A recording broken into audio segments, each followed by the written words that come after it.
Salut à tous, soyez les bienvenus sur Auto News. Alors aujourd'hui c'est la Sardaigne qui nous accueille et la splendide station balnéaire de Porto de Chervaux pour la présentation de la Peugeot 308 SW. Alors Peugeot mise beaucoup sur cette 308 SW, d'une part parce que c'est un segment qu'il affectionne désormais particulièrement en déclinant une bonne partie de sa gamme, d'autre part parce que cette 308 SW aura la lourde tâche de succéder à la 307 SW qui elle s'est vendue à près de 900 000 exemplaires. Alors la 308 SW a-t-elle les moyens de ses ambitions? Élément de réponse maintenant en images.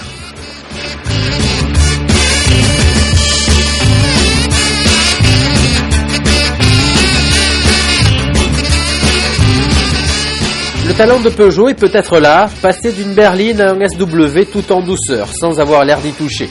En reprenant la face avant de la berline éponyme, la 308 SW de la marque au Lyon se veut un break séduisant, y compris au niveau de la poupe qui participe du dynamisme général. Les proportions sont conservées malgré des côtes en hausse, la longueur de la SW gagne ainsi plus de 7 cm.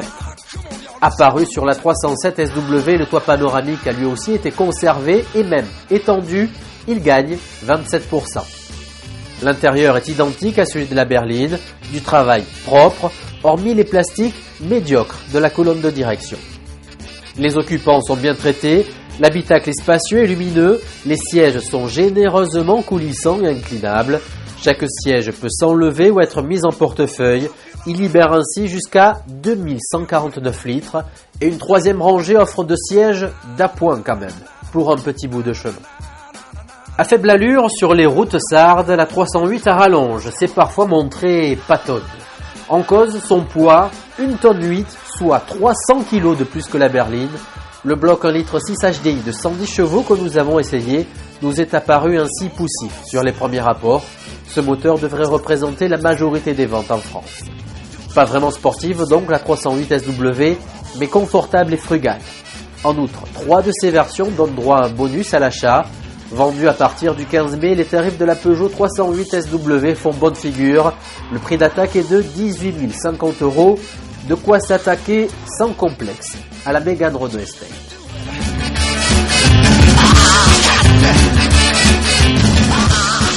Voilà, pour parler de la 308 SW, je suis avec le responsable produit, Christophe Renaud. Bonjour. Bonjour. Alors, est-ce qu'il n'est pas un peu difficile d'imaginer celle qui est amenée à succéder au best-seller 307 SW, qui, je le rappelle, s'est vendu quand même à plus de 900 000 exemplaires? Vous avez raison de rappeler, effectivement, la 307 SW, c'était un vrai succès en Europe. Donc là, clairement, 308 SW vient pour à la fois rassurer ses clients qui avaient des 307 SW en leur proposant un produit plus moderne, avec des améliorations qui sont très perceptibles. Alors là, avec cette 308 SW, Peugeot a vraiment mis le paquet sur le confort de vie à bord, l'agrément, la modularité. Ce qui est clair, c'est que quand on interroge nos clients sur la manière dont ils ont utilisé leur 307 SW, ils nous rapportent 3 points essentiels sur la voiture. Premier point, c'est le bien-être à bord, vous l'avez souligné.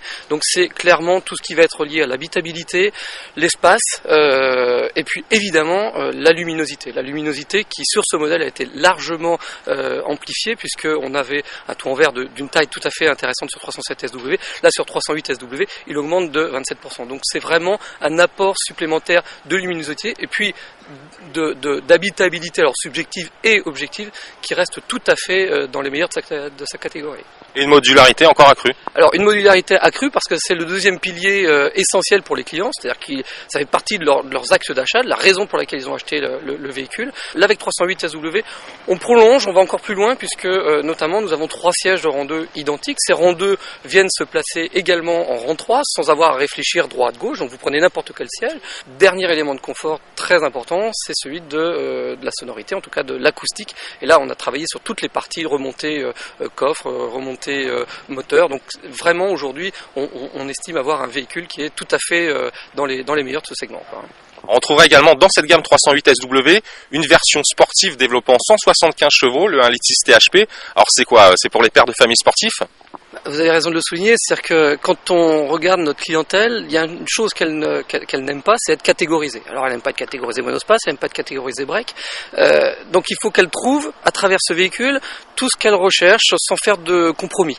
Alors évidemment, il y a le côté famille et puis il y a le côté également un peu plus dynamique. Et là, l'offre 75 chevaux, qui sera finalement la seule offre de ce type-là sur le segment, donc fait que 308 SW sera la seule à pouvoir proposer ce type de motorisation. Donc satisfaire à la fois les familles et le plaisir de conduire, c'est aussi la mission de 308 SW. Merci.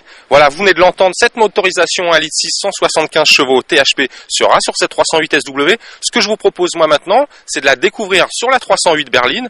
Allez, on embarque et on se laisse guider par l'injection directe.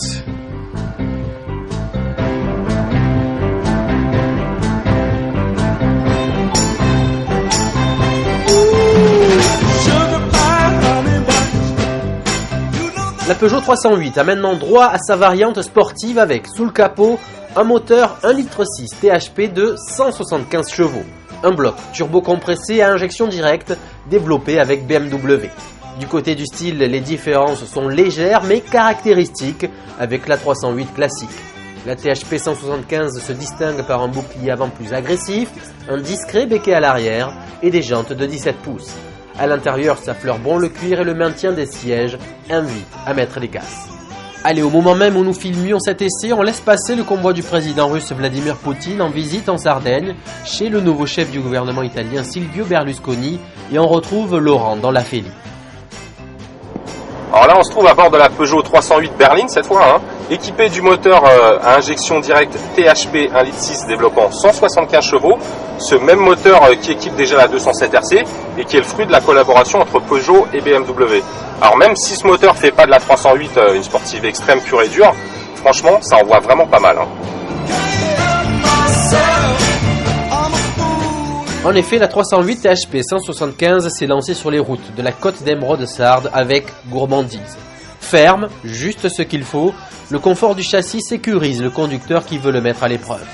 Le couple de 260 Nm du moteur s'utilise jusqu'au rupteur de 6500 tours minute dans une efficacité et un bruit remarquables. Les amateurs devraient donc apprécier cette sportive civilisée qui ne se montre pas brutale. Et si certains pères de famille veulent, comment dire, s'acoquiner, eh bien la version SW aura aussi droit à cette motorisation. Il n'y a vraiment pas de raison.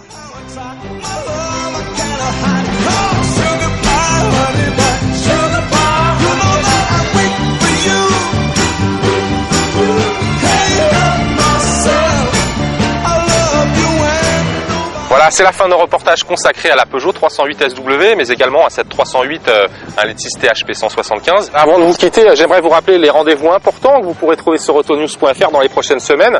On ira par exemple au Maroc filmer pour vous le Renault Koleos, mais également la Volkswagen Passat CC. On revisitera aussi ensemble une bonne partie de la gamme Audi en Corse. En attendant de se revoir pour de nouveaux reportages, salut à tous et bonne route.